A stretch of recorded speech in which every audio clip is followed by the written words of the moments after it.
Good evening, Chair Rivera.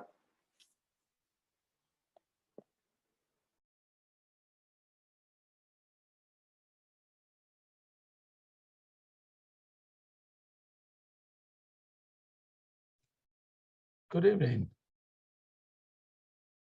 How are you? Good evening for everybody.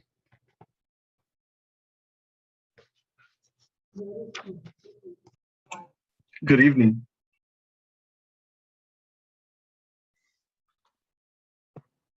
Hello, everyone. Hopefully everybody's keeping healthy.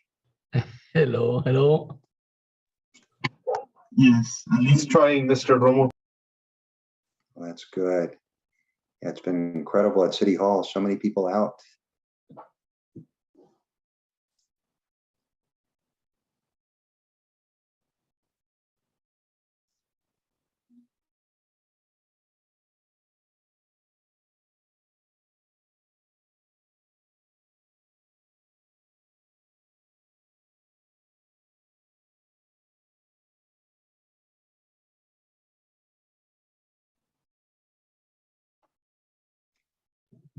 Yeah, I like your glasses. Those are very nice.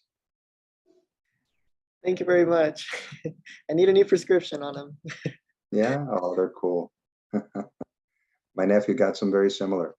I guess they're pretty in style right now. Yeah, totally. It's like Harry Potter. They look really nice. I'm gonna have to get me a pair. Gus, you got to compliment everyone with glasses now. Oh, I know you're right, but his are especially nice.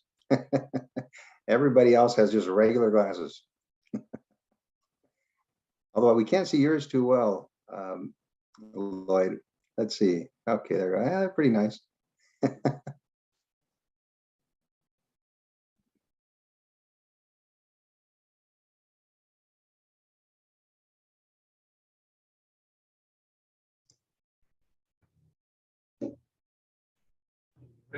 Commissioner Leon, are you online? He was. Your mission is Florence. Commissioner Flores, can you hear me? Hello, I can hear you. Okay. And Commissioner Leon? Yes, I can hear you. Okay. Can you check with Minority County?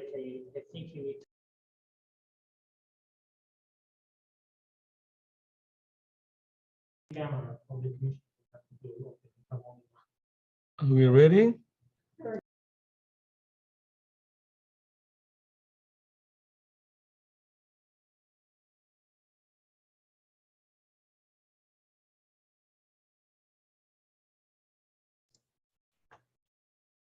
Veronica, can you hear me?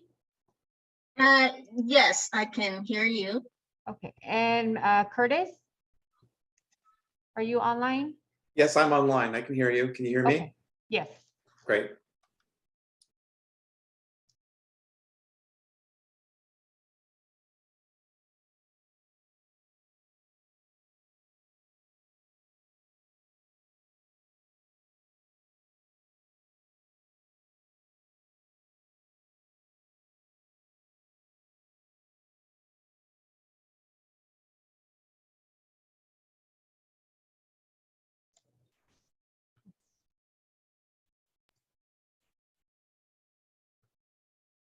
Good evening and welcome to the Wednesday, January 19, 2022 meeting, 6 p.m. regular planning commission meeting.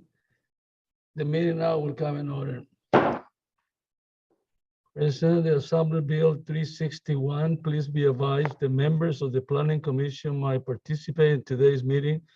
Telefonica members of the public might view and listen to the meeting live online through the city website as noted on the agenda. Tonight's invocation will be given by Ms. Morales and the Pledge of Allegiance will be led by Ms. Flores. Can we all stand, please?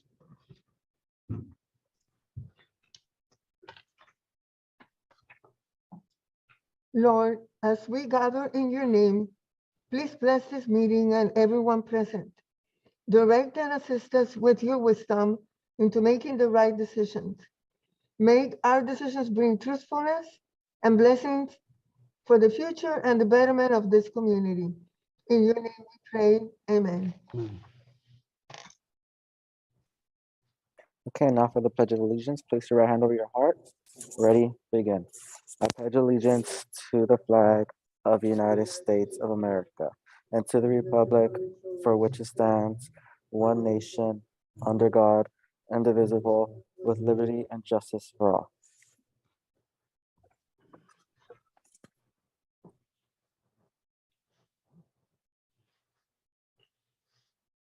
Secretary, will you please give us a roll call? Sure. Commissioner De La Rosa, Present. Commissioner Flores, Present. Commissioner Leon, Present.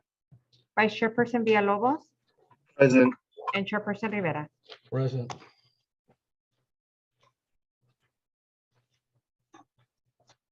Public comment now will be open.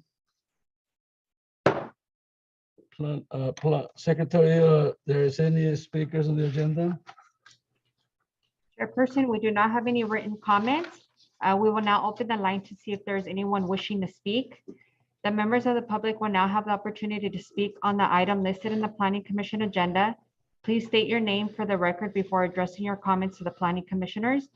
Each speaker and email reading is limited to 3 minutes. Email comments will be read out loud after all speakers have been heard. Anyone wishing to make a comment may do so at this time by pressing *9 when instructed. *9, and when instructed, press *6 to unmute yourself.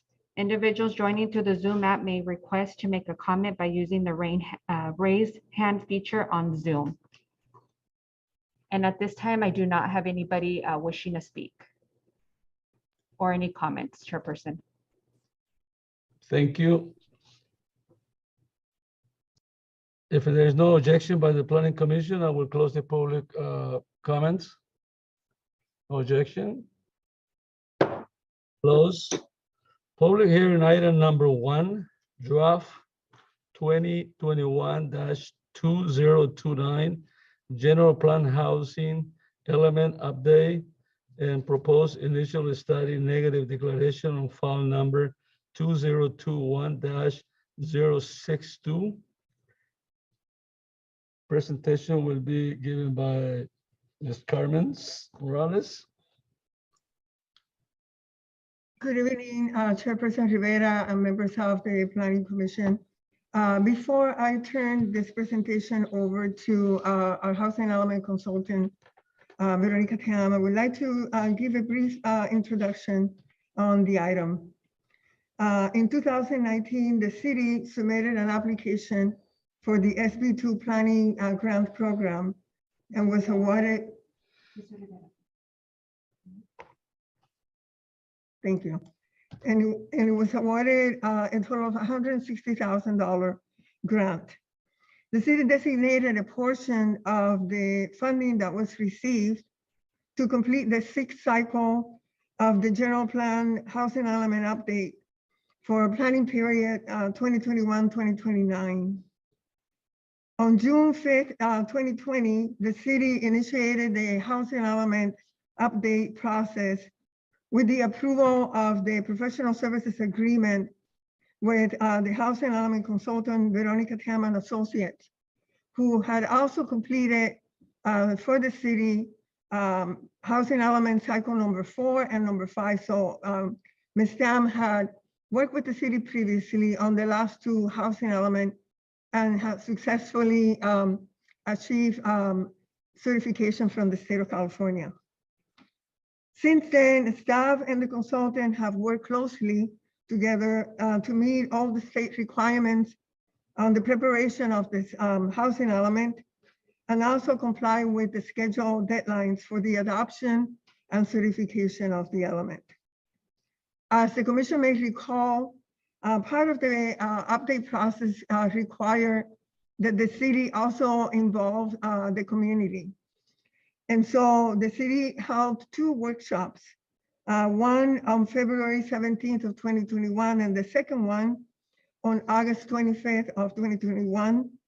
And during those workshops, the city obtained input from members of the community on the proposed update. Following the second workshop at the beginning of September, the draft housing element was sent to the State Department of Housing and Community Development for their review. And comments that the city has received from the state have been incorporated as part of the element that will be presented to the Planning Commission and then later on to the City Council. So during tonight's presentation, the planning consultant, the housing element consultant will present to the Planning Commission an overview on what is the housing element. Also on the housing element requirements and also on the housing element update process. The housing element consultant will also go over the 2021-2029 housing element update. And we'll also discuss housing site strategies, RENA, that are included on the proposed element, housing programs for the planning period during the sixth cycle. We'll also provide the commission with a summary on the HCD comments that were received by the city. We'll provide a summary on the environmental review that was done in conjunction with the preparation of the element. And then I will close the presentation by going over the next steps for approval or adoption and certification of the element, and then present the Planning Commission with a recommendation. And at the end of the presentation, the housing element consultant, Veronica Tam, as well as the environment consultant, Curtis Sokoto, and myself and staff will be available to answer any questions from the Planning Commission. So at this time, I would like to turn the presentation over to Veronica, who is going to walk the commissioners and the public through what is has been prepared for the element. Thank you. Thank you, Carmen. I'm just going to go over some of the basics about housing element in case some of the audience have not been participating in the previous meeting that we have held for the housing element. In general, the housing element is part of your general plan. It's one of the required elements. When we look at the housing element, we need to look at the needs in the community and what would be the best way to accommodate the needs in your community, not only for your existing residents, but also for your future residents. The housing element, even though it's part of your general plan, is a little different from the rest of the general plan in that it has to be updated every 8 years, when your general plan typically has a much longer planning horizon, about 20, 25, or even longer. There is also statutory deadline for when the housing element has to be updated. Typically, it's our SCAG region, Southern California Association of Governments region. Our deadline is October 15, 2021, with a grace period of 120 days. It also has to have a review by a state agency for compliance with state law. The only elements that really has to go through that type of rigorous review by a state agency is the housing element of your general plan. The agency responsible for that is the State Department of Housing and Community Development, HCD. Next slide. So the housing element has very specific statutory requirements. It's codified in the government code. We have to accommodate projected housing needs in your community as mandated by the process called Regional Housing Needs Allocation, RHNA. RHNA is to increase housing production, and the city must accommodate that by designating sites that would be able to accommodate new housing. It's not an obligation to build the units, but it's obligation for the city to make sure that you have the capacity to accommodate those units. We also, under the housing element law, have to preserve existing affordable housing, recognizing that it's very expensive to build new affordable housing. So preserving what you currently have is an important strategy. The city also has to improve the housing quality of your existing stock, making sure that you're providing safe and quality housing and neighborhoods for your residents. We also need to facilitate the development of housing. Again, while it's not the requirement that you build the housing because you're not the developer, you cannot function as the developer, you must facilitate the development of housing for all income groups and different household types through land use policies and development regulations. And last but not least, the city must promote fair housing for all residents. Next slide. So during this whole housing element update, we've taken a process to update the element because it is a fairly complex process and requirements. We started back in June 2020. We initiated the update. In February last year, we held the first community workshop to get an understanding of what the needs are in the community. Between August and October last year, we had the housing element available for the public to review, along with also HCD was able to review that. And we held a second community workshop to review the draft housing element. The housing element was sent to the state for their review, the 60-day review, mandatory review on September 9th, and on November 8th, we got the comment back from HCD. Unfortunately, HCD has been very inundated with their work, so they were not able to give us any kind of early comments as they had originally anticipated they would be able to do. So we didn't really get any comments from the state until November 8th. Within the next 1 month or so, staff and the consultant team worked to develop responses to the housing element and to the comments from the state, and completed the environmental documentation required for the housing element. And before you is a revised draft housing element, since we presented that to the community on August 25th, 2021. The revisions are representing our responses to HCD's comments, and our goal is to hopefully get through with your recommendation to move to adoption by February 14. Next slide. So the housing element, as I mentioned before, has very specific requirements. And so your housing element for the city of Bell Gardens is divided mainly into 5 different components. The introduction really kind of gives you an overview of what the legal framework of the housing element and what the community outreach process was for the development of the housing element. Part 2 is a needs assessment where we look at not only the demographic, but housing characteristics and trends in the last 10 years or so, and how they may have impact on housing needs in the community. The needs assessment also focuses on special needs populations, including those who are the disabled, elderly, female-headed household, large households, homeless, and persons with actually, I did mention persons with disability. So those are the key special needs population that deserves special attention in the housing element. And we also looked at what is currently available as an affordable housing project in the city of Bell Gardens. The next part of the housing element, we look at constraints. What are the constraints to building housing in the community? We need to look at governmental constraints and market and environmental constraints. Under law, we are required to mitigate governmental constraints that are found to be impeding housing development in the community based on state law. Because as local rules and regulations, you have the ability to impact that, but market and environmental, you have very little ability to impact market and environmental conditions, and therefore the obligations primarily focuses on mitigating governmental constraints.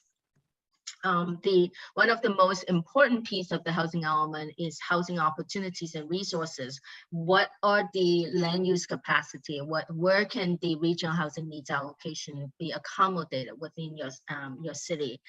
Where can new housing be built in the next 8 years. And then the last component of the housing element is the goals, policies, and programs. Now that you have you have needs, you have constraints, and you have opportunities, how do you put all these kind of contexts together and facilitate housing development in the next 8 years? Next slide. So one of the key components, as we mentioned before, a requirement of the housing element is to meet the regional housing needs allocation. No jurisdiction would be able to have a housing element that's quote unquote certified by the state without meeting the regional housing needs allocation. Your regional housing needs allocation, RHNA, for the 8 year within the 6th cycle housing element is 503 units divided into income categories. Based on entitled improved projects and also projected accessory dwelling units, you've met a portion of your regional housing needs allocation. Now, we don't have a lot of sites that were used in the 5th cycle housing element that remain available because your 5th cycle RHNA was very small. There were not a lot of sites identified. There are only 10 units or so that we can reuse for sites from the 5th cycle housing element. So for the 6th cycle housing element, we look at the city's existing land use policy and see where additional opportunities lies. And really, there are limited. You do have a mixed use zoning, but that mixed use zoning is kind of like a beginning to take beginning to see development in the last couple of years. You do not have a lot of trends in mixed use development, and also the sites are fairly small.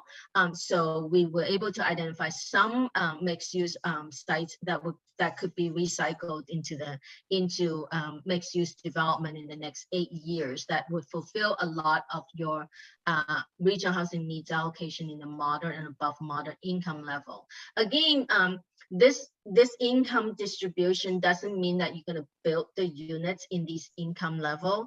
It means that based on the density, based on the land use regulations, it's feasible to build moderate and above moderate income.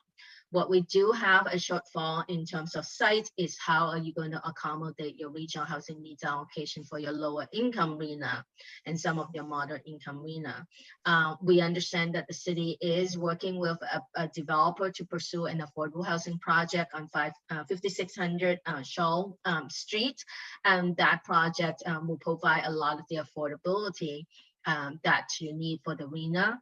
And in addition, the city has identified 2 vacant sites for rezoning in the future into multifamily housing. And with those 2 efforts together, you'll meet your regional housing needs allocation of 503 units with a little bit of buffer for the future. Next slide. So this map just shows some of the distribution of the sites. The purple is primarily the mixed use. Your current zoning has a lot of areas that is zoned for mixed use, but we really went through and looked at some of the existing uses and identify uses that looks like they're more likely to be recycled into the future. And those are the purple sites. The red sites are sites that we were reusing from the 5th cycle, they're vacant. And then the green sites are the one that's proposed to be rezoned, and certainly there are 2 sites that are proposed to be rezoned that's in green. Can we move to the next slide?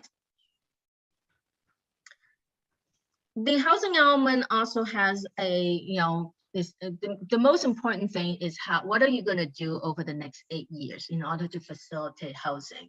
So the housing element contains a series of programs with the objective to preserve existing housing, improve housing stock condition, and also enhance affordability and facilitate housing development over the next 8 years. So we're not, there are some new programs that are introduced into this housing element based on new state law. Looking through this first slide, the new laws are relating to adequate sites for RHNA and also adequate sites for low-income RHNA and moderate-income RHNA, under state law, they're subject to different kind of requirements. So the state recommended that we separate those programs into 2 different programs. But essentially is to make sure that you have adequate sites for your RHNA. Next slide. The next set of programs also have a lot of new requirements, and primarily, again, due to state law. Monitoring for no net loss. You probably did notice that we have in the sites inventory, we have a buffer, and that's because of this new law called no net loss, SB 166, that wants the city to continue to have adequate sites for your RHNA as your sites are being developed. If they're being developed with less units than anticipated, you need to replenish the site inventory or do a good accounting to make sure that you have buffer to accommodate your remaining RHNA. A lot of your sites, particularly your mixed-use sites, are small. So the state wants the city to facilitate development on small parcels. How do you do lot consolidation so that when you do have a mixed-use project, it does provide an adequately sized property to allow you to have good design, site planning for your new mixed-use projects. Another new requirement is accessory dwelling unit. The state requires that jurisdictions facilitate the development of ADUs. And the next set of housing actions relates to zoning code amendments to address housing for special needs. These are all new state law passed since 2017 that the city would have to address in your zoning code. Next slide. In this next set of slides, it relates to a lot of also facilitating housing development, but also in addition to that, promoting fair housing. In 2017, the state passed a new law, AB 686, affirmatively furthering fair housing. It's a requirement in the housing element that the city really take a proactive approach to further fair housing opportunities in your community. So the first new program is to make sure that you have good development standards for your mixed use. Currently, there's not really development standards for mixed use. It's primarily utilizing R3 zoning standards. So the state wants to ensure that the city revisit your zoning code and establish appropriate development standards in your mixed use zoning, because we are relying those for your moderate and above moderate income RHNA. A lot of the next set of programs are relating to, as I mentioned before, fair housing, and the consideration of rent control ordinance is to reflect the current efforts the city is undertaking with tenant protection kind of policies and measures. So those are the new programs in the housing element. Next slide. When we submitted the housing element in September to the state for their review, they came back with a list of comments. This is a typical process when the housing element is submitted to the state. There's an iteration of iterative process to address comments from the state. And what we have here is summarizing what the focus of the state's comments are and how the housing element addresses it. This first set of comments relate to affirmatively furthering fair housing, and so we expanded the discussion in the Appendix D, which is the affirmatively furthering fair housing appendix, and we expanded the analysis to address their questions about the city's existing fair housing conditions, and also added programs to address fair housing concerns, promoting fair housing opportunities, and enhancing outreach actions, and certainly added the program about rent stabilization or rent control as part of the city's fair housing action.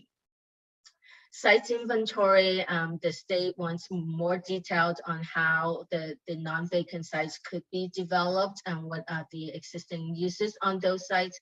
And so we expanded the analysis and provided more detail on a parcel level of the sites inventory. Next slide. Land use control, the state wants the city to really look at all your development standards and land use control in a cumulative manner. Like, are they impacting the developer's ability to build housing and achieve the density that's allowed? So we did expand the discussion on parking requirements and on and off site improvements, and also what are the typical findings on site plan review. Housing for persons with disability is another comment. They want the city to be more specific about your process of approving reasonable accommodation for persons with disabilities, and also to look at residential care facilities for 7 or more persons. Most jurisdictions would have addressed residential care facilities for 6 or fewer under the Long-Term and Disability Services Act. Most jurisdictions would not necessarily have the provisions for 7 or more. And so this is, we added a program action for the city to evaluate that and see what are the strategy that the city can undertake to mitigate the constraint to residential care for 7 or more persons. Next slide. The next set of programs, the comments relate to programs. The state wants us to expand on some of the programs with more details and specific actions. So what we have done in the housing element programs is program by program, to the extent that we can, we add in schedule and specific actions, and also to make sure that when we talk about the city's strategy for meeting the RHNA, also include incentives that the city will offer in order to facilitate housing production in the city. Next slide. So with that, those are the key comments from the state, and we feel that we have adequately addressed the comments. And now I'm going to pass it to Curtis, and he's going to go over the environmental review process for the housing element. Thank you, Veronica. Good evening, Chair and Planning Commissioners. I'm Curtis Zacuto. I'm principal with EcoTR Consulting, and we prepared the environmental documentation for the housing element update. As you can see on the slide, that the initial study that we prepared determined if the proposed 2021 to 2029 draft housing element update would have significant impacts on the environment. It was prepared pursuant to CEQA guidelines section 15063. The initial study analysis that we prepared concluded that there were no significant effects on the environment. So the initial study supported the preparation of a negative declaration, again, pursuant to CEQA guidelines section 15070. The document, the initial study negative declaration document, was made then available to the public for review for a 30-day time period from December 16th, 2021 to January 14th, 2022. And again, that was pursuant to section guidelines 15073. Next slide, please. So during the review period, we received just 2 comment letters, one from a public agency, which was Department of Transportation, Caltrans, and that letter was dated December 28th, 2021. Essentially, that letter just reiterated the project description and for future projects to be analyzed using the new metric to analyze traffic impacts of the vehicle miles traveled, which essentially is a metric to reduce single occupancy vehicle trips and reduce vehicle miles traveled. Also, Caltrans identified that the future projects should be evaluated using the impacts using transportation demand management strategies to better manage the transportation network and to reduce single occupancy vehicles traveled and the reduction in vehicle miles traveled. So essentially, there was really no comments on the initial study, and in particular on the transportation section. So there was really no CEQA response required for the Caltrans letter. The second letter that the city received was a letter from the East Yard Communities for Environmental Justice. That letter was dated on January 14th, 2022. And that letter provided comments on the housing element itself regarding public participation, the regional housing needs assessment numbers, the inventory and the identification of the housing opportunity sites, and recreation and public services. Regarding CEQA, the letter essentially just requested an EIR be prepared instead of the initial study negative declaration, as the commenter viewed the sites as proposed development. Now, the housing element is a general plan policy document that addressed housing needs in the city. So no actual development or rezoning or redesignation of land is proposed in the housing element. The housing element includes an inventory of sites that are adequate to accommodate the city's share of regional housing needs, but does not propose development projects. Future development proposals will require additional environmental review, which has been iterated throughout the environmental document. And finally, there's just no additional comments from the public as of January 14th, 2022, which was the end of the public comment period. That concludes my portion of the presentation, and I'll hand it back over to Carmen. Thank you, Veronica and Curtis. So for the next steps that the city will need to follow to get this housing element adopted and certified. Number one is staff and along with the consultant will incorporate any public comments from this meeting and public comments that have been received through February 14th of 2022 on the final draft of the housing element that will be sent to the Department of Housing and Community Development at the state level. The City Council will hold a public hearing for the adoption of the sixth cycle of 2021-2029 draft housing element on February 14th of 2022. And we'll consider the recommendation that the Planning Commission will forward to them tonight, after tonight's meeting. And after the City Council takes action on the draft housing element, it will be then forwarded to the State Department of Housing and Community Development for their final review and certification. Next slide.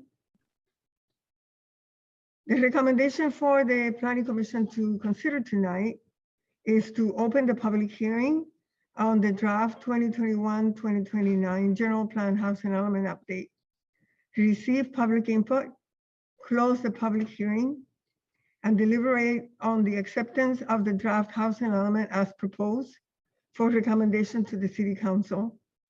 And finally, adopt Resolution Planning Commission 2022-01, recommending to the City Council adoption of the draft 2021-2029 General Plan Housing Element Update and the proposed CEQA initial study and negative declaration. So this concludes our presentation for tonight. As I said before, if the Planning Commission has any questions regarding all the information that has been presented to you tonight, we have both consultants available to answer those questions as well as staff. Thank you. Thank you, Carmen. Thank you, Ortiz and Veronica. Thank you for the presentation. At this time, I will open public hearing and receive public testimony.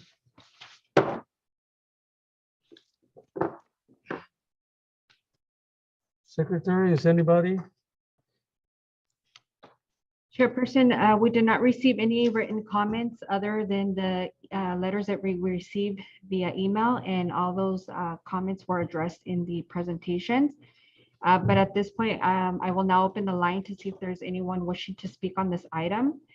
The members of the public will now have the opportunity to speak on this item listed on the Planning Commission agenda. Please state your name for the record before addressing your comments to the Planning Commissioners. Each speaker and email reading is limited to 3 minutes. Email comments will be read out loud after all speakers have been heard. Anyone wishing to make a comment may do so at this time by pressing *9, and then when instructed, press *6 to unmute yourself. Individuals joining us through the Zoom app may request to make a comment by using the raise hand feature on Zoom. And at this time, I do not see anybody in the chat line wishing to speak on this item, Chairperson. Thank you. If there is no objection by the Planning Commission, I will close the public hearing. Objection? We'll close. Are there any questions for the staff from commissioners?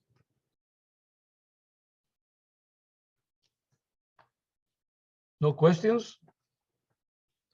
If we don't have no questions, I might have a motion to approve the staff recommendation as noted in the staff report and presentation. Do I have a motion and a second?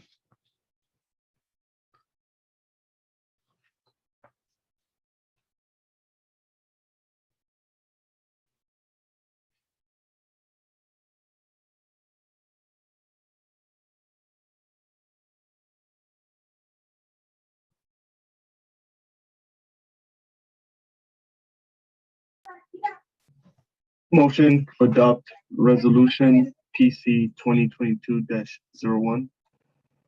General plan housing element draft. I second. Okay, do I have a motion and a second? Give me a roll call on this one. Sure, I could take a roll call. Commissioner De La Rosa, Yes. Commissioner Flores, Yes. Commissioner Leon, Yes. Vice Chairperson Villalobos, Yes. and Chairperson Rivera. Yes, Motion passes. thank you.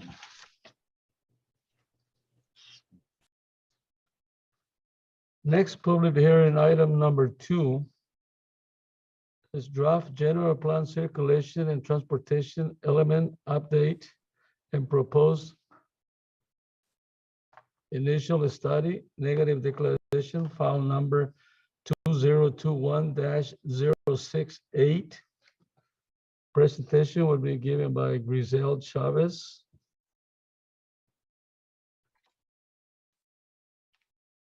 Hi, good evening, Chairperson Rivera and members of the Planning Commission and staff and consultant team. I'm pleased to be before you this evening, and it's nice to meet you all virtually. I don't think I've gotten a chance to meet most of you yet, so thank you again for allowing this opportunity to present before the commission. So tonight, I am also joined by our city engineer, Doug Benash, our consultant team, Carlos Velazquez with KOA, and Ashley, I'm sorry if I don't get your name correctly, Bradford with De Novo Planning.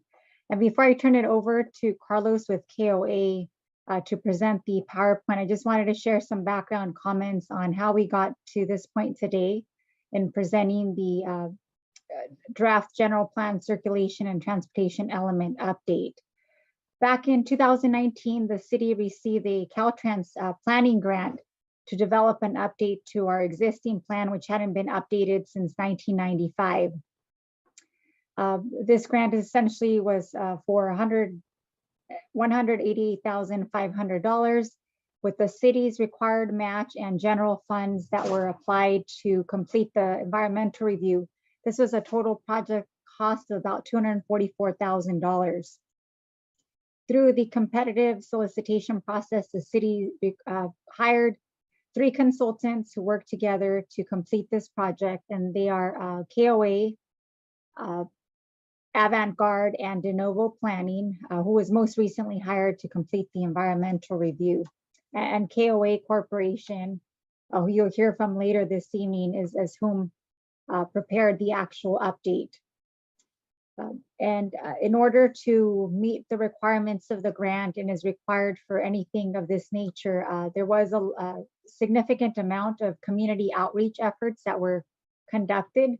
And this took place through social media posts, postcard advertisements that were mailed out to every home, an online survey, a web page, as well as 2 virtual community workshops. And of course, because of the pandemic, there was no in-person sessions, but the workshops that were scheduled took place March 22nd through April 19th, and there was a latter one scheduled during the summer months. So any of these comments and feedback from the community were incorporated and taken into account. The update presented before you this evening. And just in summary, again, the circulation and transportation element essentially provides a blueprint for establishing a convenient, safe, and sustainable network in our city to serve users of all modes, from bicycling, walking, riding, public transportation, and driving. And the purpose is to improve the current infrastructure we have here in our city as a foundation for a more integrated and comprehensive transportation network that will ultimately reduce the reliance on the private vehicle, right, and enhance other transportation options for our community members. And with that, I will turn it over to Carlos Velazquez with KOA, who will lead us through the PowerPoint. During the closing portion of that, I will join you again to discuss the environmental review and present ultimately the recommendations to the Planning Commission. And at any point in time, please feel free to ask us any questions that either myself or our consulting team can answer for the commission. And so with that, Carlos, you are on. Great, thanks, Grisel. Good evening, members of the Planning Commission. My name is Carlos Velazquez. I'm a senior planner with KOA Corporation. We're located just up the 710 in Monterey Park. I grew up in the city of Southgate, so very familiar with Bell Gardens, the issues that the Southeast communities along the 710 corridor face, and certainly very excited to be working on this project for the city of Bell Gardens. So as Grisel mentioned, our work here is really to update the 1995 circulation element. There have been a lot of changes in the transportation field in those years. So our job is to really bring the city forward and set up a blueprint, a foundation for the city to envision its transportation future for the next 20 to 30 years. The purpose of the plan really is to, as Grisel mentioned, to really lay the foundation for infrastructure improvements in the future, to really lay out a vision for the city where it wants to be in terms of transportation infrastructure and policy. And so with a lot of with the trends that are happening in the transportation field, with the growing emphasis on reducing single occupancy automobile dependency, improving multimodality, reducing vehicle emissions, traffic. A lot of these characteristics have been put into the circulation element that will again set up the city for the future. So a lot of what our goals and purpose for this plan is really to set the city up to really diversify its transportation portfolio. Next slide, please. So as I mentioned, one key goal here is multimodality. So I'm not going to read this whole statement, but essentially what we're looking at is really improve the infrastructure of the city for all users, for people who are taking transit, who are using bikes, who are walking, people of all ages, of all needs. It's really important to ensure that the infrastructure in the city works for them, and that is what this plan seeks to do. Next slide. Another key goal is really tied to land use and looking at ways in the city to tie in really processes and systems that the city already has in place to again start laying the framework for future transportation improvements. So a big emphasis here is transit-oriented developments, looking at how we can reduce vehicle miles traveled through specific land use changes, reducing greenhouse gas emissions, again, finding ways to integrate the transportation system with land use, housing, and other aspects of the city. So that is also another key goal of this project. Next slide. A little bit on background. I'm sure y'all know this by heart, but I do want to sort of lay the groundwork of what we're doing here. So the city has 42,000 residents, 95% are Hispanic Latino descent. It's a relatively young population, 29 years of age, which is younger than the average for the county. So it does trend on the younger side. Median income is 42,000, again, lower than the LA County average. The city's educational attainment is not as great as the average for LA County, with only 4% of the population having a bachelor's degree. About just under 60% of the residents are employed, those who are of working age. So these are some of the basic facts in the city. Next slide. In terms of transportation, what we've laid out here is your actual mode split. So generally, how people get around in the city to go to work, to do shopping, to run their errands. So up to so in what we did here is we provided a bar graph. The blue shows Bell Gardens, and then the orange bars show the county average. We did this to provide you with some context of how the city's transportation portfolio is compared to the county. So 77% of city residents drive alone. So that's higher than average.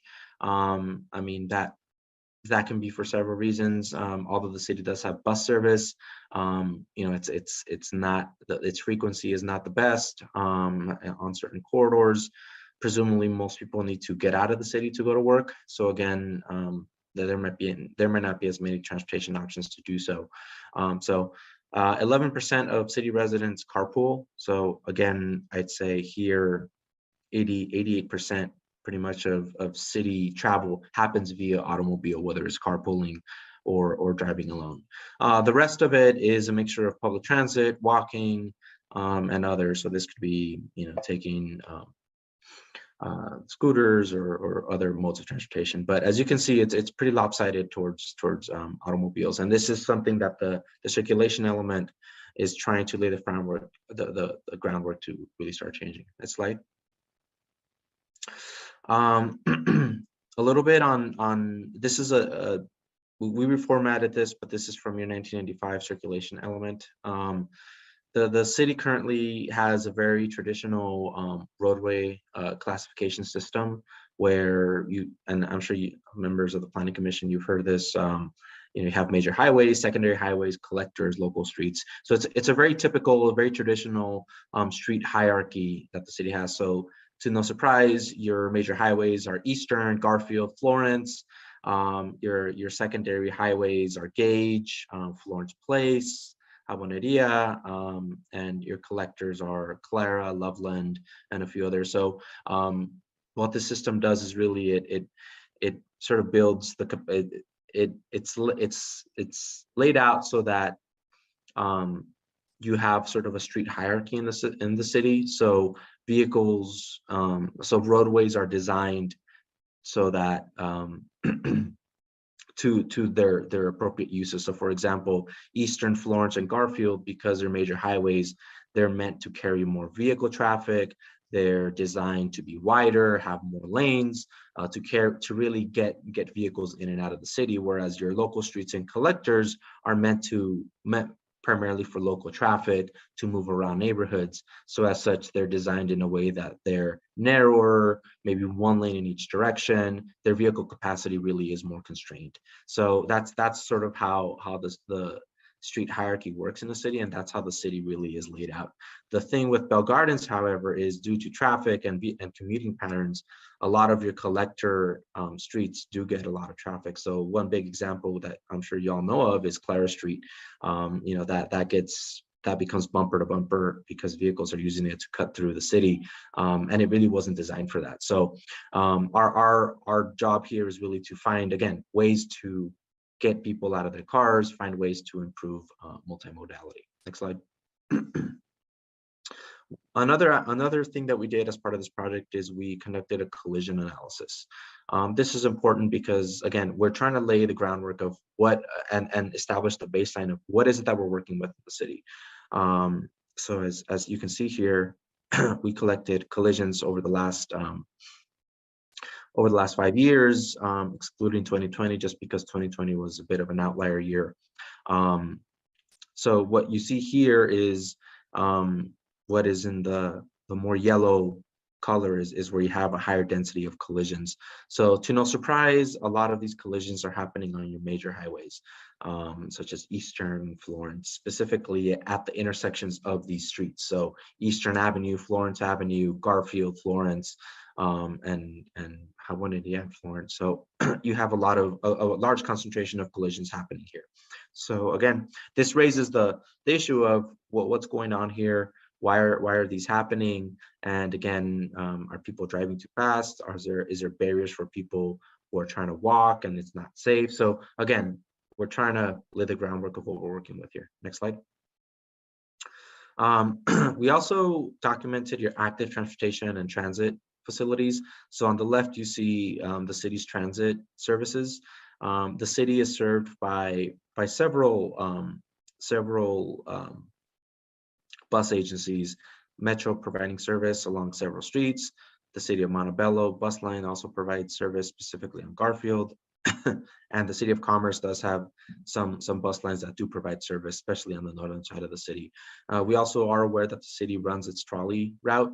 That might have changed with the pandemic, but that is a route that is there, and we have some ideas of how to improve that. So again, to make it more conducive to the commuting patterns of today. On the right, you see the city's active transportation network. As you can see, a lot of, well, pretty much the bulk of the city's facilities are what are called Class 3 bike lanes or bike facilities. You see these on those streets there, the chevron markings on the road. Although these do designate that these are bicycling routes, they're probably not the best facilities on the roadways that they're in. So for example, a lot of your sharrows are on Garfield, Florence, Eastern, which are high-speed, high-traffic corridors. Typically, sharrows are added on more local streets because that's where people or a person bicycling feels a little safer. So this is what you currently have now.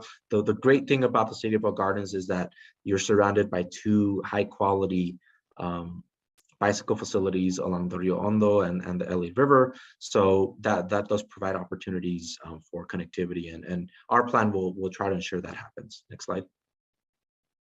So that is sort of the context of what we're working with in terms of transportation and the system. The next few slides will go into recommendations. And so per our scope requirements and what we were outlined to do, we split this into 4 categories. And so that's how we've laid out the rest of the presentation. So next slide, please. So the first category that we're working with is streets. As I mentioned earlier, you have a very traditional roadway classification system. So those are things that we're looking at how we can modernize that and also provide adequate facilities along these streets to improve safety and encourage more multimodality here. So we've outlined 3 key recommendations here in terms of for your streets, for your street network. The first recommendation is to update the naming conventions of your street classification to match emerging best practices. So a trend that's happened lately is moving away from the traditional major highway collector type street and moving more towards naming streets boulevards, avenues, kind of like connector streets, to encourage that streets aren't just made for moving traffic. They're really meant as places where people gather, where people go shopping, do their errands. They're places where it's not just about moving traffic. So our first recommendation is really to change the naming convention and to get the city in line with emerging trends. The next recommendation is to implement the 2020 Bell Gardens Complete Streets Plan. So this 2020 plan is an award-winning complete streets plan, the first in the city, one of the first in sort of this part of the county. And that plan actually had a lot of innovative facilities that the city can begin implementing. In fact, the city was awarded about $6 million in the latest ATP, Active Transportation Program funding cycle, to implement several complete streets elements throughout the city that were inspired by the 2020 Complete Streets Plan. So the city's already moving ahead with implementing this, and that's great, and we want to see more. So the Complete Streets Plan really lays out specific elements along several of your streets things that you can start doing now, such as adding bicycle lanes, implementing traffic calming elements to get a lot of the cut-through traffic away from your residential streets and putting it on the major highways. So doing different things to really improve safety and make the city more conducive for walking and bicycling. Lastly, a key recommendation here is to adopt policies and programs to reduce greenhouse gas emissions, improve overall safety on the transportation network, and facilitate transportation equity. This is big because the city of Bell Gardens is a working class community historically, and we want to ensure that the transportation network works for everyone. It's not just one that's made for people who can afford cars or who can afford a fancy bike. We want to ensure this is for everyone. So the key to this is ensuring that you have adequate transit access, you have adequate active transportation facilities, which the Complete Streets Plan lays out, and other recommendations. Next slide. So like I said, updating the naming convention. So what you have here is really how we're updating the naming convention. So on the left side, you see the 1985 general plan circulation element, and on the right side, you see how we're changing the naming conventions to really, again, get with the time. So major highway becomes a boulevard, secondary highway becomes an avenue, collector remains collector, and local is a local street. But really, the changes are on those big roadways. Next slide. The next phase here is to and this is really how the street classification map would look. So this is in the draft report. Next slide. As I mentioned, implementing the award-winning Complete Streets Plan is going to be critical to ensure that the city can really accomplish the goals of more multimodal transportation. So here, what we did is we took a screenshot of some cross sections of what the Complete Streets Plan is recommending. So, for example, what you see on top, this is a typical large street. I believe this is Garfield, but here we believe we can add in bike lanes if we squeeze in some of the travel lanes to accommodate a bicycle lane. In the middle section, you see here, I believe this is Florence Place, where we're adding actually buffered bicycle lanes and doing a street reconfiguration here. So again, providing bicycle facilities for people to get around. The last image on the bottom shows like a collector street, where again, it's a 2-lane street. There really is no space for bike lanes, but this is a perfect street where we can provide sharrows and class 3 bike facilities. Next slide. One thing that we want to mention here is, as Rousseau mentioned, there was quite a bit of input that we received from residents, and a question that was asked on the surveys was, would you like to see more bicycle and pedestrian facilities? 80% of the respondents said yes. We want to see more of these facilities. So what this tells us is, there is a hunger for seeing a lot of these facilities in the city, and the goal is to really accommodate that. Next slide. The next major section that we want to look at is transit. Like I mentioned, the city does have a lot of transit service, but there are ways to improve that. One of those is to look at converting the Bell Gardens trolley into more of an on-demand service.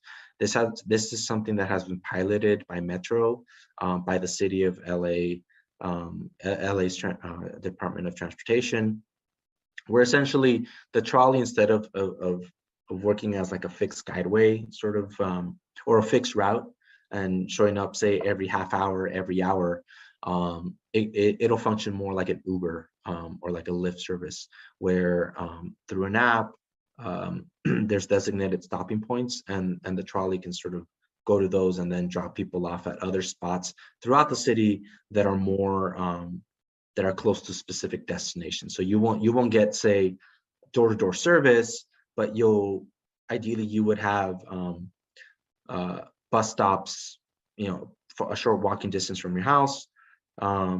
you use the app, the trolley arrives shortly after and takes you to another bus stop that's near your destination. What this does is that it allows for more dynamic usage of the system, and it also allows for better access throughout the city. So that's one recommendation, and if folks have any questions on this, we can certainly provide more information. Second, prioritize transit improvements on Garfield and Florence. These were identified as key corridors. Currently, they do have transit service, but maybe we can look at how we can improve frequency, improve facilities along the corridors, and the like. Another aspect here is another recommendation is improving bus stops. Make sure that they're ADA accessible and have amenities such as shelters, benches, trash cans, lighting, and the like. All of this makes things very critical, as y'all know, waiting for the bus is not the best experience, but at least providing adequate facilities where that happens will make the experience better. Another recommendation, number 4, provide electric car share.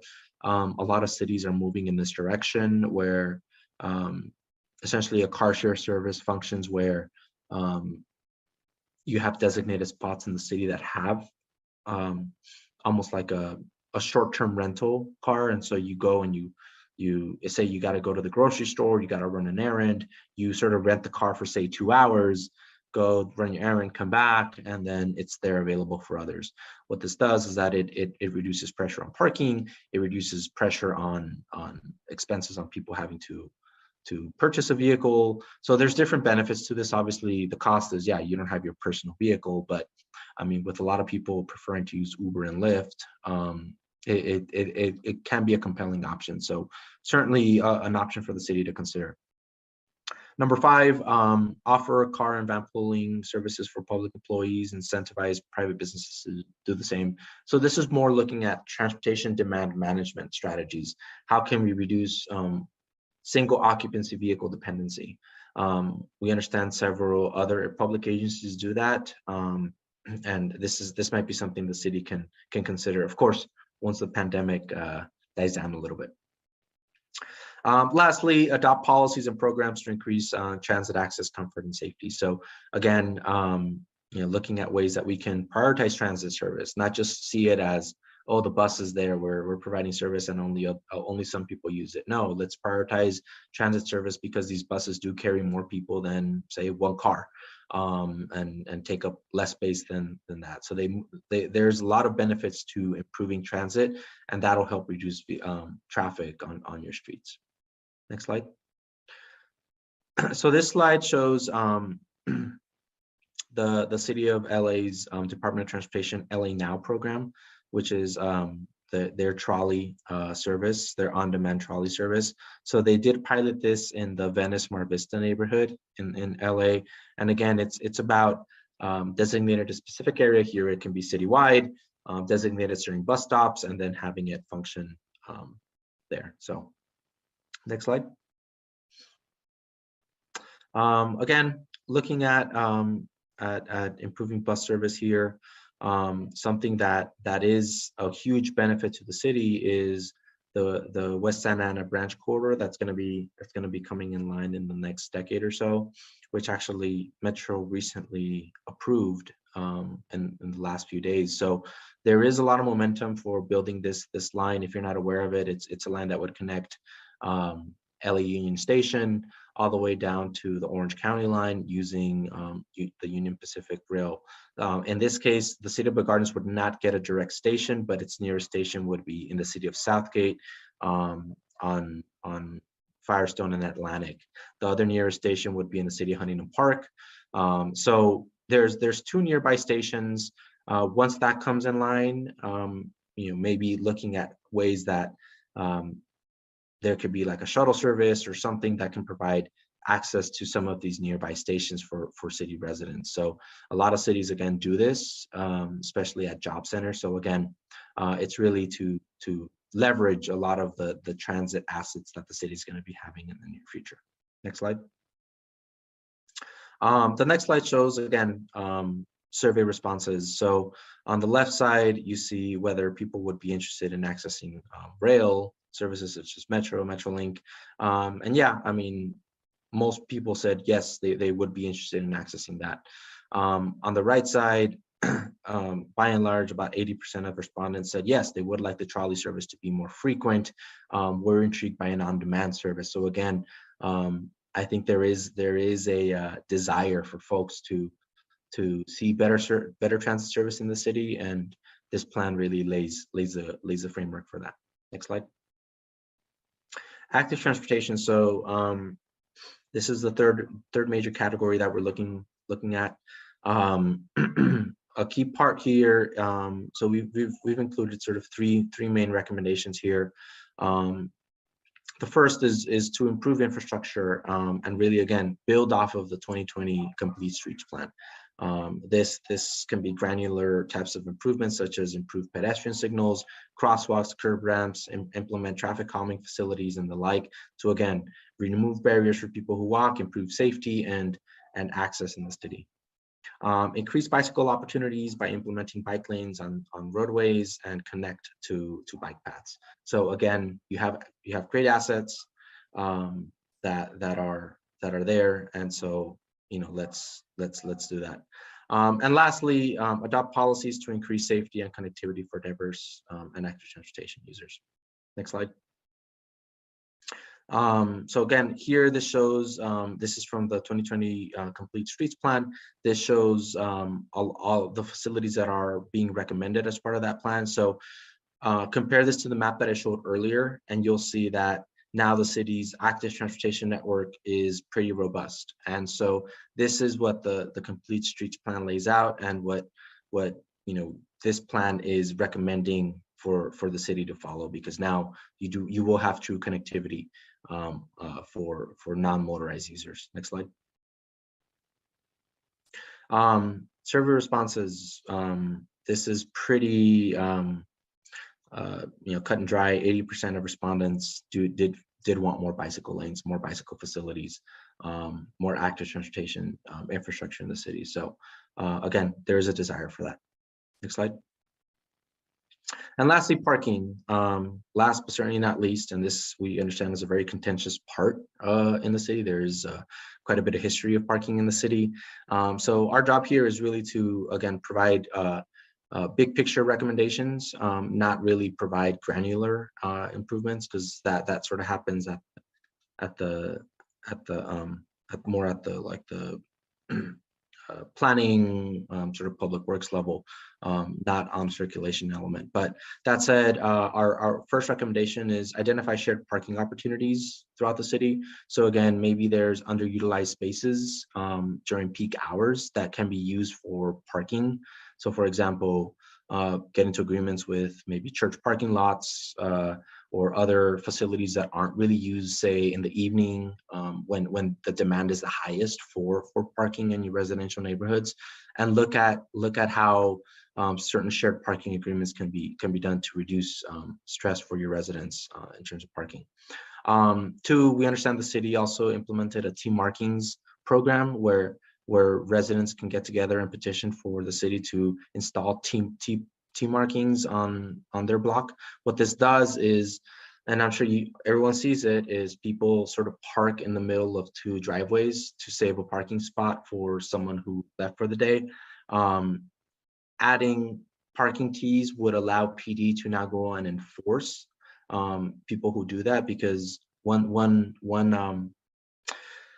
comment that we received from PD was really, we can't really enforce parking. People complain, but there's no way for us to enforce that. When you paint a parking T and people don't park on that, now you can go and ticket them. So again, this will allow the city to use its existing on-street parking facilities to its highest potential.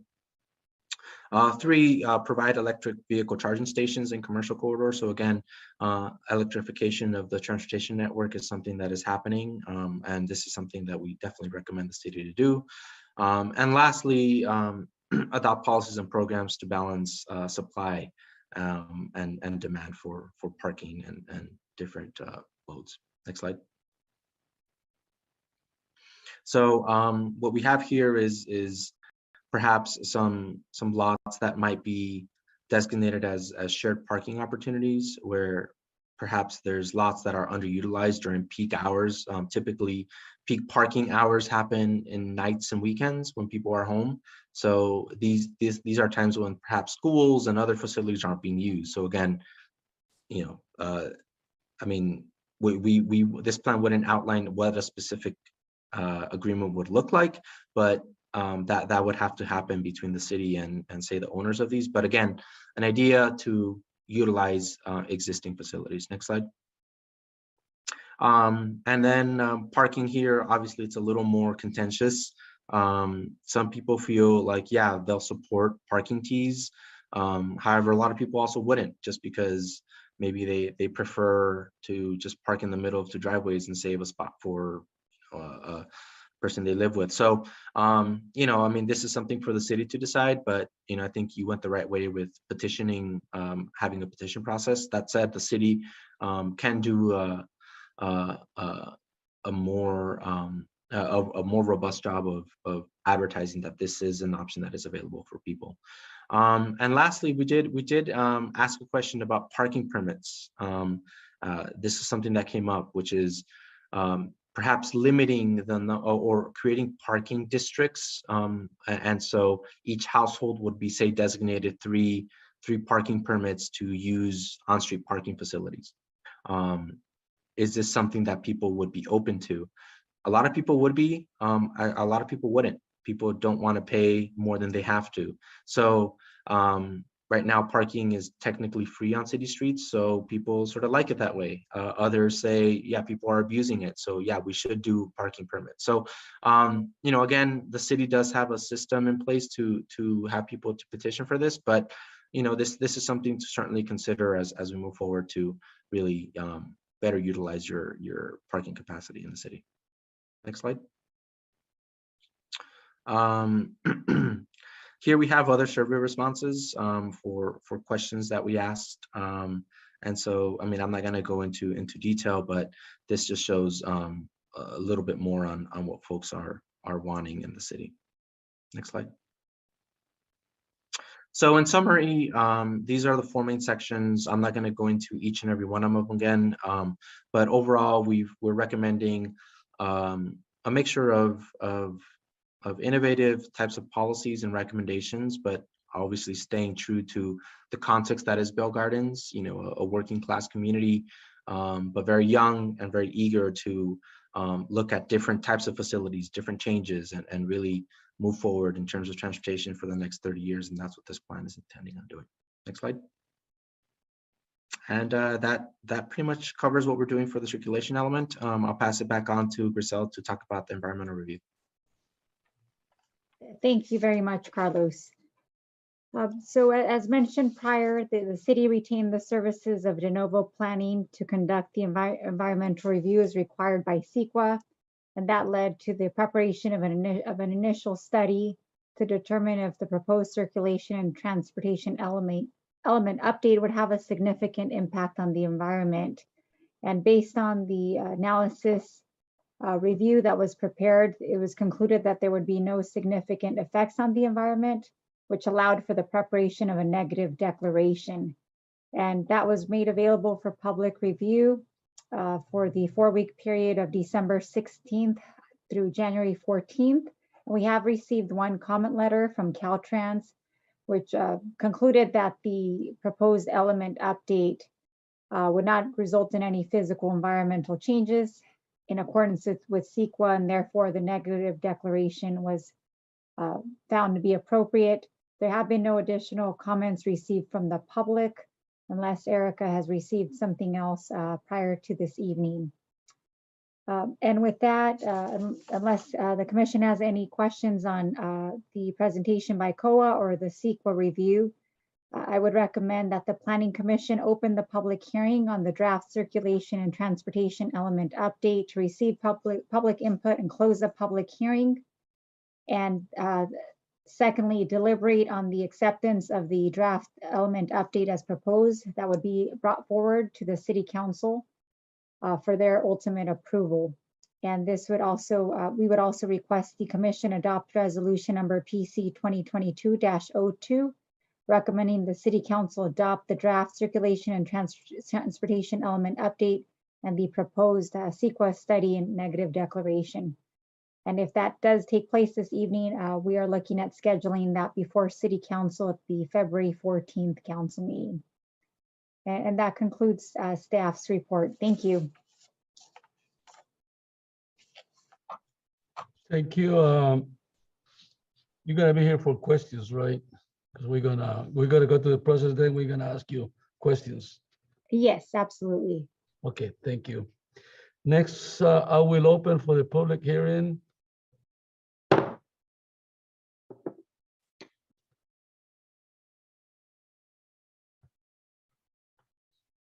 Planning Secretary, does anyone wish to speak or any letters? Chairperson, we did not receive any written comments other than the comment letter that was mentioned in this presentation. Other than that, I will now open the line to see if there's anyone wishing to speak on this item. The members of the public will now have an opportunity to speak on the item listed on the agenda. Please state your name for the record before addressing your comments to the planning commissioners. Each speaker and email reading is limited to 3 minutes. Email comments will be read out loud after speakers have been heard. Anyone wishing to make a comment may do so at this time by pressing *9. When instructed, press *6 to unmute yourself. Individuals joining us to the Zoom app may request to make a comment by using the raise hand feature on Zoom.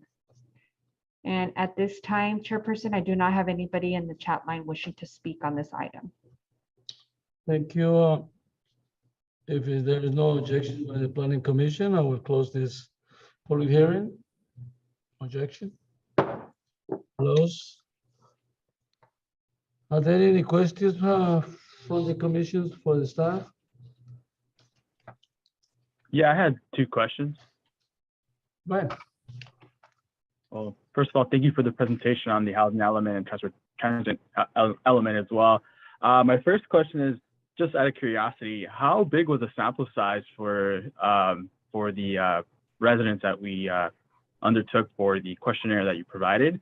And 2, correct me if I'm wrong, but I remember the city spent, some significant amount of money to conduct some research on the T-marking parking lot, and I think that the conclusion was that it would actually eliminate parking based on the street that we did the research project on. I think it was Claire, but those are two of my questions. Again, just how big the sample size and if the research took in consideration that prior one conducted.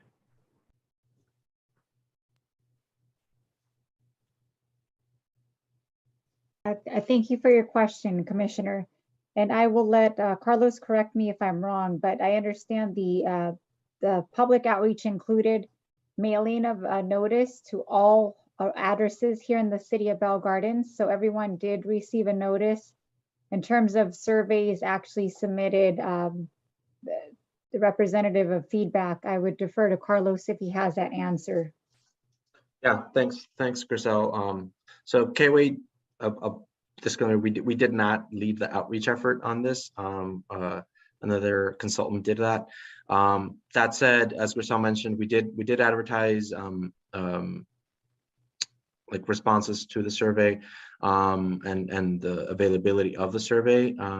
Unfortunately, we only received, I'm looking here, when we did the survey in the summer, we received 5 responses for that. And then we did receive 26 responses when we did. So let me back up here. So what we did is we did 2 community sort of virtual workshops where what we did is we provided, we advertised a survey and we provided a lot of information to residents on an online platform. In that platform, there was a survey that was then, that people, answered questions to. So we did the first workshop and we received 26 survey responses. When we did our second workshop in the summer, we received 5. So that was a little unfortunate. To my understanding, postcards were mailed out to every resident in the city. They were also provided to schools, and advertise it through social media as well. So the web platform that was used for these workshops was heavily advertised. Unfortunately, the second time around, we didn't get as many responses as we received the first time around. But yeah, that answers your question. In terms of the team markings, I am not aware of the policy that the city implemented regarding the reduction of parking capacity. I mean, I wouldn't be surprised if you are right, about that.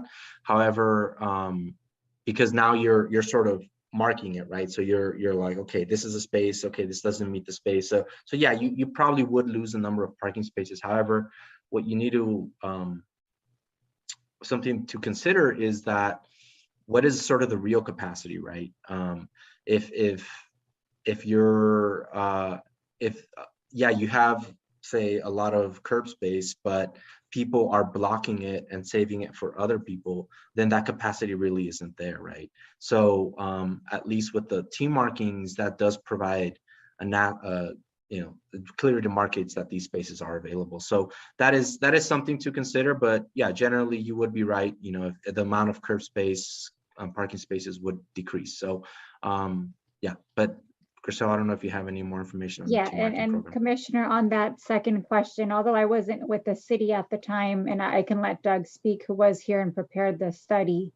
But I can tell you that you absolutely would likely lose parking spaces because the markings would need to be painted to match the legal parking size of 9 by 18 feet or 9 by 20 feet. But I'll defer to Doug for any further comments on that. Thank you, Doug. Problem. Good evening. Yes, we did a study a couple of years back, and we, one of the residential streets south of Clara, we took a look at and laid out what would be our T markings. Yes, we do have to stripe parking spaces per the MUTCD, the Manual and Uniform Traffic Control Devices. From that standpoint, and there was a net reduction of about a quarter of the available parking spaces on that roadway section. So we, it's a policy that was initiated and is open to a residential block that if they so choose to. But there's someone on the block has got to initiate the petition for that process, and they've got to want it from that standpoint. But we find that in most areas, the parking is maximized by the people, how they park naturally on the street.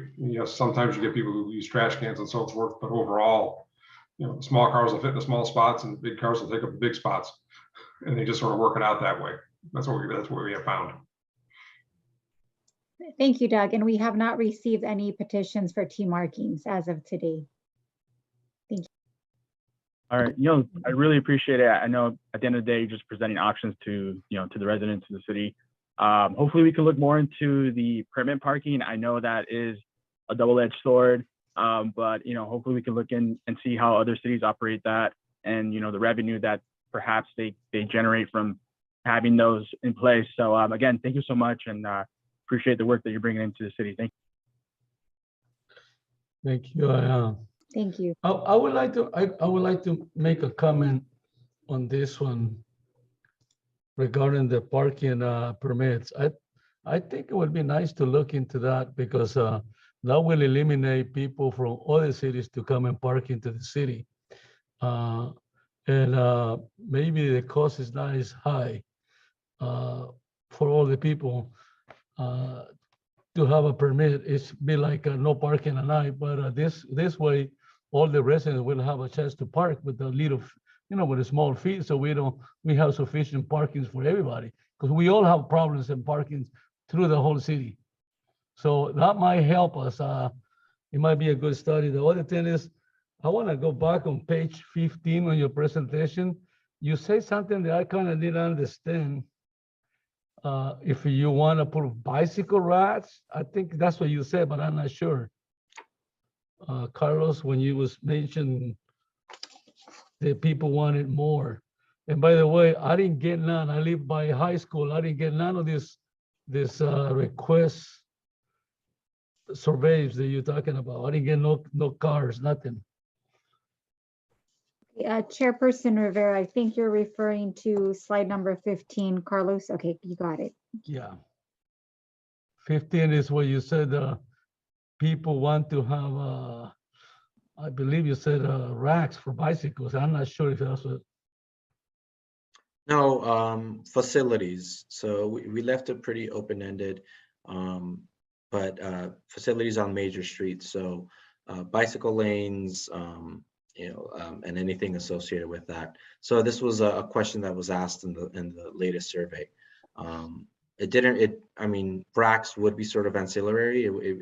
It's not what the question was asking specifically, but typically providing bicycle facilities would mean not only providing the access facility, but also sort of the endpoint facilities such as bike racks and secure parking.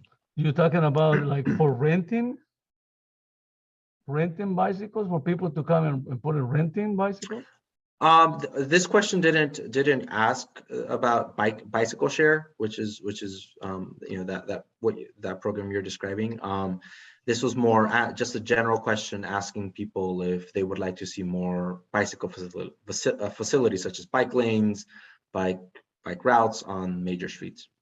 Yeah, I ride bicycles and I used to go to Long Beach. This is good stuff, but you can't get on the river like you mentioned because so many criminals, homeless living in there, you can't get in there. But one thing I would like to see if we can do in here is put the bicycle routes to the parks from the whole city. We are a small city, 2 miles, I'm not mistaken. So we need to design some kind of way that you don't mention in there from all the residents to have a way bicycle paths to the parks. We got 2 nice parks and we don't enjoy that much because very hard to go on the bicycle. That's something that probably I would like to see if you can put it in there, but that's one thing on that one. And I think Yes. Chairperson Rivera, I think that the slide on slide 21 shows possible routes to connect pedestrians and bicycles to the riverbeds. Not necessarily to the parks, but that's something we could certainly work towards to include connectivity to the parks. Yeah, because if you put it to the park, then we'll be to the river. See, I used to catch through the park. I used to catch to the river and go all the way to Long Beach. I used to do it, and so I used to do it 30 years ago with my kids, 3, 5 years old. I used to go to Long Beach. Nice then. Now you can't go. I tried to go with so many criminals and homeless on the freeway, they kill you. So you can't do that, but you can do this locally so we can enjoy our parks because right there is much better. I go to the parks all the time, but I have to drive. And I would like to go on a bicycle. It's very nice to do exercise. That's something that I would like to see in there. Then the other thing I don't see is on our troller, on our bus that we control in the city, I don't see on the front that they have bicycle racks. In case somebody wants to take people wants to take a bicycle somewhere and then catch the bus. Chairperson Rivera, regarding that, that is something I noticed when I first got here to the city, and I did request that they equip the trolleys with bike racks, so they should all have them. Okay. All 3 operating routes have bicycle racks now for those persons. Anyway, I ride bikes and my dad rides bikes too, so I understand the importance of that when you're trying to ride public transportation, but also you have a bike. So they were equipped as of early this summer, I believe it was. Yeah, we have a problem that I don't know if it's on you or on us on the planning department because on the marketplace, I don't see any bicycle racks on the big stores where people can ride and go over there in bicycles and buy. You need to lock the bike to go and buy groceries. I don't see that racks in the shopping centers. Unless I missed it, but I didn't see in none of the shopping centers. I don't see it. I kind of hate to see it on the street because on the street it doesn't make no sense if you're gonna catch the bus. But on the malls, on the little malls, like on the Food for Less market on Easter, you got 2 big places in there. You need to have it. Yeah, I mean, we can make that recommendation in the circulation element. I believe that that might be more of a land use development standard requirement that can be put into that aspect, but we can certainly make that recommendation in the circulation element as well. Okay. And Sorry. also, Chair Rivera, regarding your first comment about permit parking, the city, again, before I got here, had adopted a permit parking program. Actually, that was one of the first items I think Doug presented to City Council. So we do have a permit parking program in place. Again, no one has actually applied for it. We're working on advertising that more and make it more accessible via our website and social media. So that does involve a limit to the number of permits each household can have. So it would pose an issue, I feel, for persons with a lot of vehicles not being able to park in the front of their home any longer because they'd only be issued one permit per household, I think it was, Doug. But that is an approved permit program that's already in place now. So it's available for any resident property owner who wishes to circulate a petition to get support. Yeah, that would be, I think that would be if I don't know if we did it through the whole city, but I seen it before in other places where I participate. And what they do is they require the resident, even so, sometimes $20, it might look a lot of money, but at the end, when you have only the residents of the area park, it makes more sense. Like right now, you have some places that people from other city comes and park because they have a dealer on another city and they don't have no parking over there. They feel that here is much safer. We have a safer place to park compared to Bell and Maywood. At least that's what I hear anyway. But I understand, and I would ask the commission if you know of anyone experiencing parking congestion and they feel it's from vehicles outside the neighborhood, please direct them to our Public Works office so we can reach out to them and explain the parking permit program and send them the petition and explain the rules. So appreciate your helping spread that word to our community. okay, thank you. Commissioners, any questions? Any more questions? Yeah, in regards to that parking permit, that's only for homeowners, correct? Like they can park in front of their parking lot or entrance? I don't believe it's limited to homeowners. Doug, do you remember off the top of your head? I think it goes out to all residents, which could be, obviously, we know sometimes the property owner lives at the home, right? But I don't think it requires just property owners to sign the petition. Rochelle, if I may, the parking that is only allowed for the residents in front of their parking is if it's in front of their driveway approach. So that can only be done by the property owner. But the striping, if the petition goes through and then the block decides they want the striping, then that is all public, whoever, it's on a first come, first served basis. But the only thing that is not first come, first served is in front of the property owner's driveway approach. Right, that is a separate permit to be able to park in front of your own driveway. Yes, and that only the person that lives at that address could do that. Right, so that's the only permit that we have right now, right, for the city? Is that true, Gustavo? That's the only permit you have where the property owner can get a permit to park in front of their home, but it's in front of their driveway approach. They cannot get a permit to park anywhere else on that because that's still open to whoever comes first. Even if it's a handicap parking space that they request, that's still depending on first come, first serve. Yeah, and the other program for parking permits on your block would not include blocking your driveway. That's a separate permit. So it's 2 residential permits, if I'm explaining it correctly. Yeah, that's correct. Yeah, the whole point of having this on the parking driveway was because the owner, he gets inside and like myself, I park 2 cars inside, 2 parks in the front of my own property. But if I wish to park, let's say 1 on my driveway, on my own driveway, I can get a permit and park it in there. That would be the number 5 car. but even so, I don't need it. But that's what I'm trying to explain. But the other way we talking about is to get the whole city on permits. That way, nobody will park outside unless they have permits. That will be a little harsh, and I know it's a little tough, but that will control the parking lot for other people from other cities to come and park here, or anybody who doesn't live in this area. Right. So yeah, that option's available for each block if the residents sign the petition or are in agreement. So that is currently an available option, not citywide, but by petition submitted for each residential block.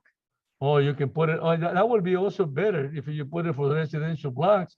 Probably would be the best if we can do it that way. But if you say by petition only. Yeah, so maybe what I can do, Gus, is forward you the guidelines for the parking permit program and the petition so the commission can be informed of it. And if there's any questions, again, they can reach out to me. Yeah, that would be nice. Okay. We'll distribute that to the commission via email, sir. I would also like to add, about 2 years ago, maybe 3, we did a parking study because one of the council members, had a concern that outsiders were parking in the city of Bell Gardens, and our study, we can include a copy of that study with the information on the parking permits, and it basically, for lack of a better word, we are not impacted by other jurisdictions parking in our town, based on that study. Yes, I'll concur with Doug. That is something that we did see, and that was back in, I believe it was at the start of, or the end of 2019, Doug? Possibly. Yeah, the dates, I get lost with dates. I do recall the only area in the city. Yeah, there was an area in the city on Gage coming into the city from Bell, where they did identify some license plates from other jurisdictions. But that was mainly because of the auto repair that was in that area. And so since then, we've talked to the auto repair shops to make sure they're not parking within the residential streets. I believe it was another one next to the Long Beach Freeway. I believe it was Jaboneria, when we was going to do a project in there. It was with the mobile homes. The people were complaining there was like 20 cars they parked there. A guy who had a dealer. So that's why, I hear a couple times, and that's why maybe changes the study, but it just keep changing as we go, because other cities are doing some different ideas and putting a little harder, and we all gonna need parking sometime.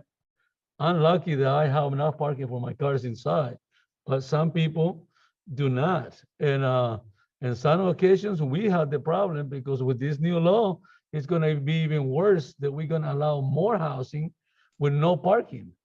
So it's gonna be even worse. That's what we need to be vigilant. How can we help the residents of the city?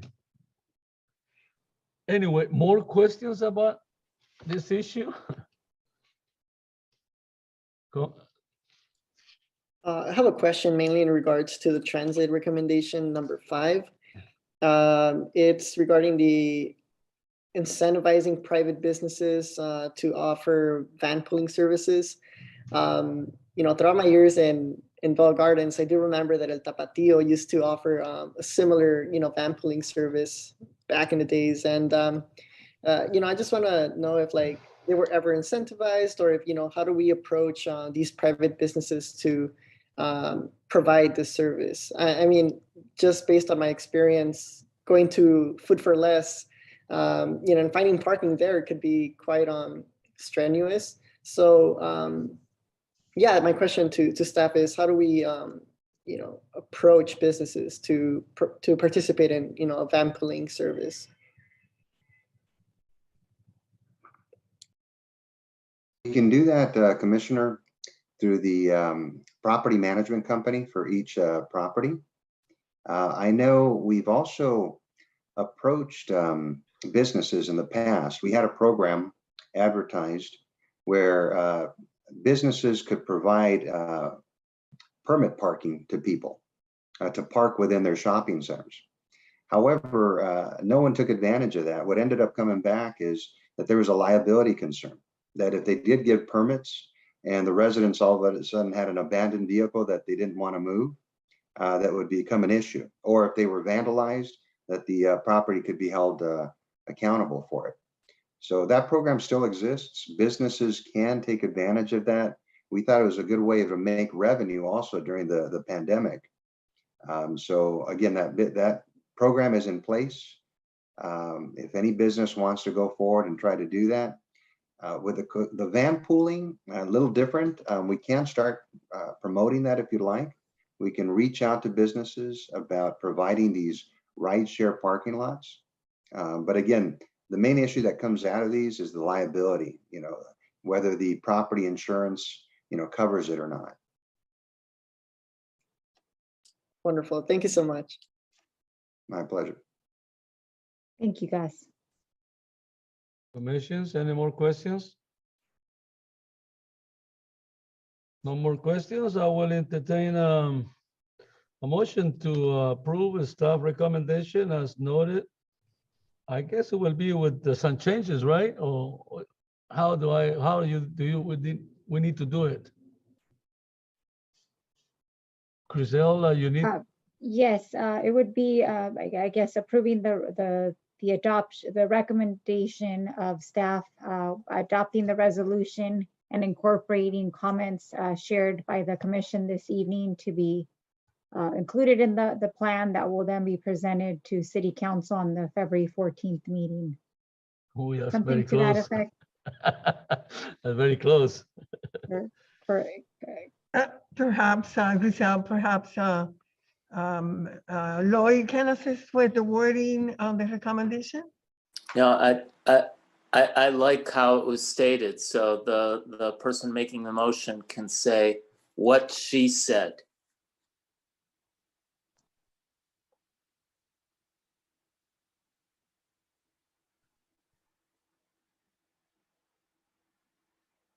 And I don't Just remember what I said, but it's on the record. It's so on the what she record. said. It's on the record. So just make the motion as clarified by the consultant, as stated by the consultant. Okay, commissions? Oh, I'm sorry. I'm staff. Sorry, not consultant. No, I'm sorry. I'm Thank so you. sorry. No problem. She's the big boss. Not really. Thank you.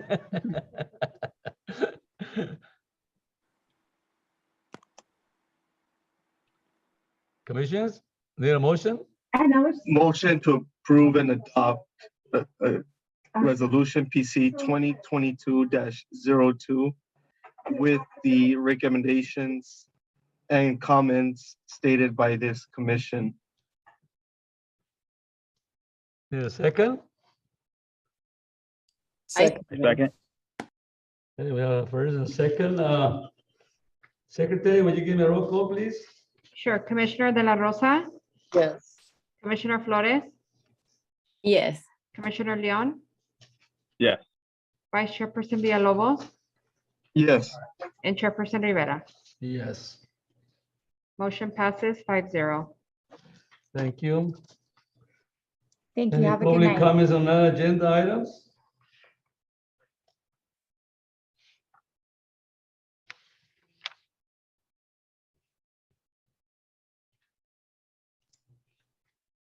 Chairperson, we did not receive any written comments on any items not on the agenda.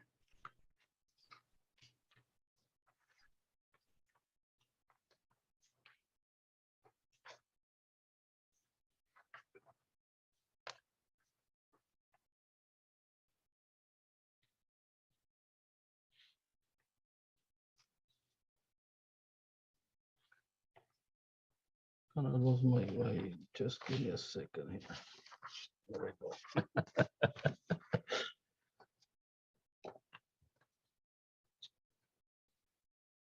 All right, so we don't have no one to want to speak on an agenda. Were you gonna let, if anybody wish to speak on the line? Sure, I can do that, Chairperson. Any members of the public now have the opportunity to speak on any item on the that is not on the agenda. Please state your name for the record before addressing the comments to the planning commissioner. Each speaker and email reading is limited to 3 minutes. Email comments will be read out loud after all speakers have been heard. Anyone wishing to make a comment may do so at this time by pressing *9, and when instructed, press *6 to unmute yourself. Individuals joining us through the Zoom app may request to make a comment by using the raise hand feature. And we do not have anyone in the chat line, Chairperson. Thank you. If there's no objection by the planning commission, I will close the public comments. No objection? Close. Consent calendar item number 3, approval of the minutes. Are there any changes or additions to the minutes on November 17, 2021?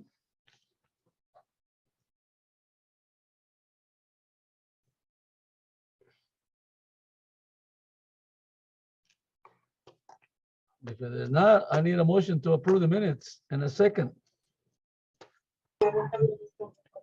Motion to approve the minutes of November 17, 2021 regular planning commission meeting. And a I second. second. Nobody opposed? Item passed, 5-0. The staff recommendation, we have some comments on Gustavo. Yes, Chair. What I'd like to just give you an update on is on the Rent Control Ad Hoc Committee. We're also going to be giving an update to the City Council on Monday. And so I wanted to take this opportunity to let you know that the Rent Control Ad Hoc Committee had been reactivated last year.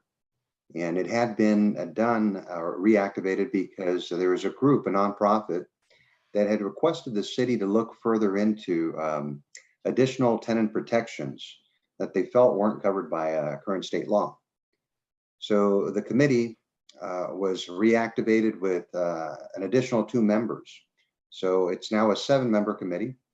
And the reason this was put into place is because they wanted to make sure there was equal representation among both property owners and tenants.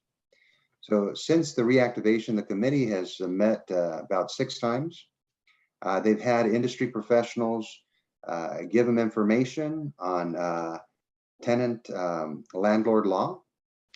We also have a city attorney from AMLO that is specializes in tenant landlord law. And he's been joining us and interpreting the state law and also the provisions that the nonprofit has presented. We had our first public workshop on December 9th. It was very well attended. It was over at Ross Hall, Veterans Park. And we're going to be having a second workshop.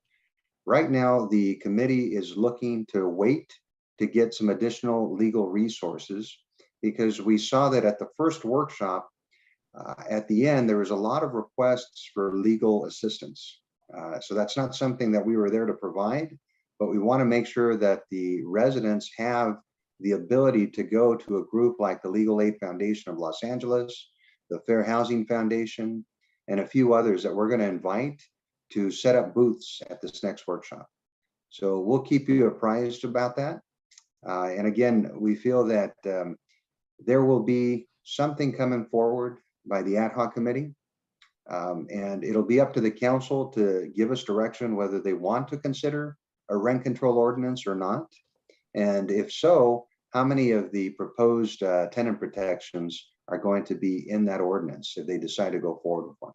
So just wanted to let you know, we'll make sure to send you the notice for the workshop so that you can also have the opportunity to attend.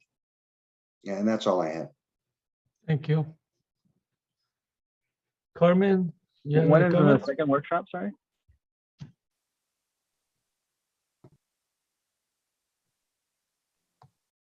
Yeah, when is the second date for the I'm workshop? sorry, I was having trouble with my mute button here. We haven't actually established a date. We're waiting for the legal resources to get back to us on a time. More than likely, it's going to be end of February, beginning of March, and it will be on a Saturday afternoon. Okay, Thank thank you, you. Gus. Make sure that you let us know, so that we want to be into, that's very important to to go and make some comments. Carmen, do you have any comments? Yes, I do. Chairperson Rivera, members of the Planning Commission, I actually have an announcement. So after working for the City of Bell Gardens for 29 years, Mr. Rivera, you need to meet yourself. Mr. Rivera, you need to meet. Thank you. Thank you. So like I said, after working for the City of Bell Gardens for 29 years, I've decided to retire at the end of February. And this is not a decision that has been easy to make. The City of Bell Gardens for me has been my second home. And this is a job that, a career that, I started 41 years ago. And I have truly enjoyed serving many communities. And my last community, the City of Bell Gardens and its residents.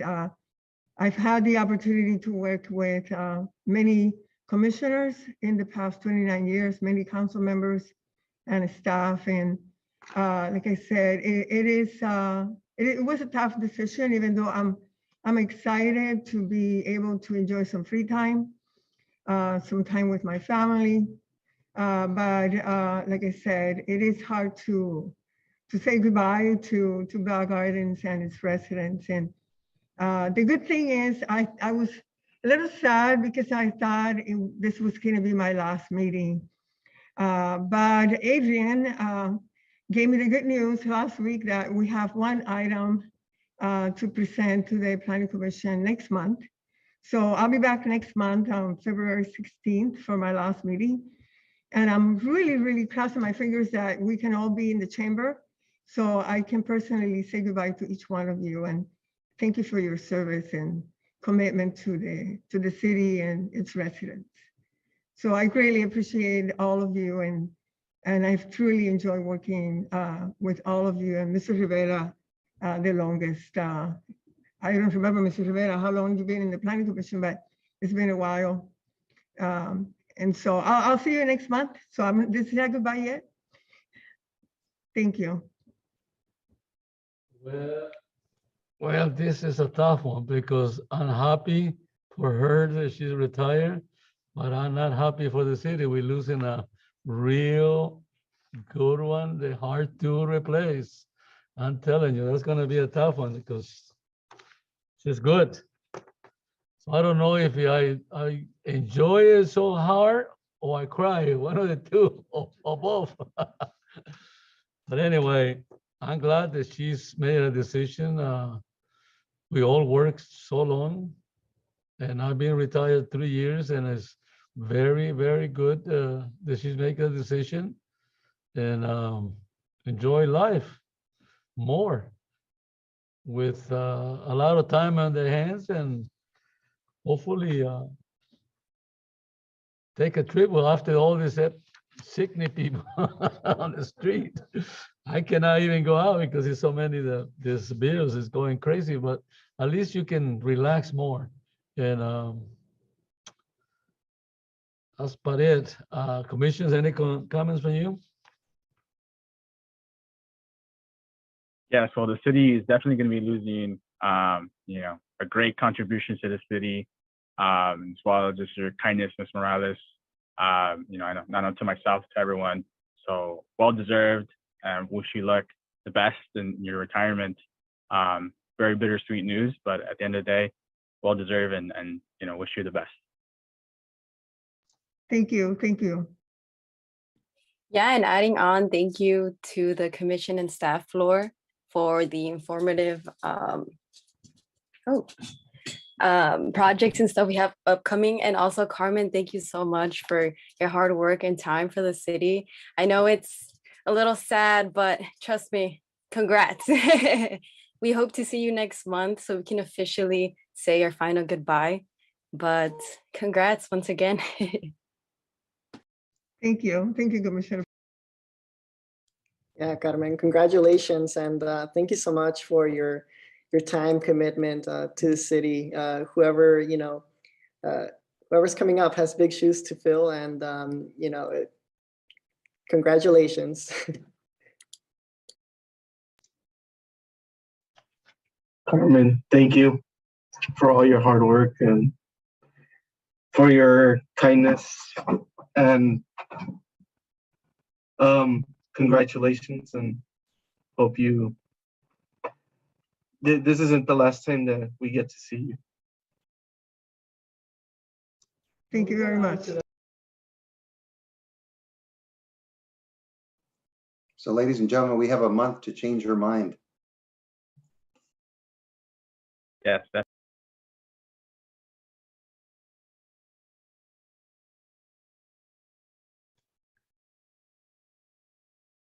Commissioners, any other comments? If not, we need to have a motion to adjourn. Motion to adjourn. Second. Adjourn. I think. Have a nice day. Good night.